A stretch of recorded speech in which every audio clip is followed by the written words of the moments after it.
On le disait, ça fait des années que vous vous battez, précisément à la FCPE, sur ce sujet des remplacements de profs absents. Est-ce que là, vous considérez que vous avez enfin été entendu ?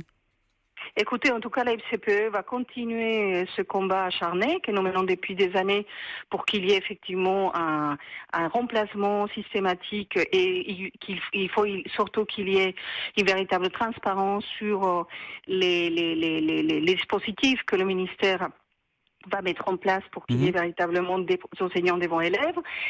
Ces annonces vont là dans le bon sens et font le fruit effectivement des rencontres, du travail que nous avons mené et de notre campagne où il n'y a pas cours, où nous chaque année nous publions des chiffres qui sont déclaratifs et qui sont inquiétantes. Et comme je le dis et je l'ai dit à la ministre, au moment où on est en train de refonder l'école, de transformer le collège, le premier service qui est dû aux familles, c'est celle d'avoir un enseignant devant élèves. On comprend que plusieurs dispositifs existaient déjà, c'est ce que disait Anne Le Gall, mais qu'ils n'étaient pas utilisés. Est-ce que vous comprenez pourquoi ils n'étaient pas utilisés ?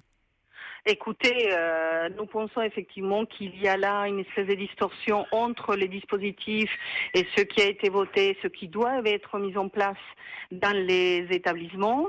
Donc nous sommes très vigilants là-dessus et nos militants sur le terrain, effectivement, nous font remonter tous les établissements dans lesquels les protocoles, par exemple, de remplacement ne sont pas présentés d'une manière efficace dans les conseils d'administration. Donc nous menons cette veille et nous saurons porter le message au plus haut niveau pour que ça soit efficace et effectif. Et enfin, nous demandons que ces protocoles ne soient pas mis en place ou réactivés dans des prochains conseils d'administration, mais dans le prochain conseil d'administration. Ça a trop duré.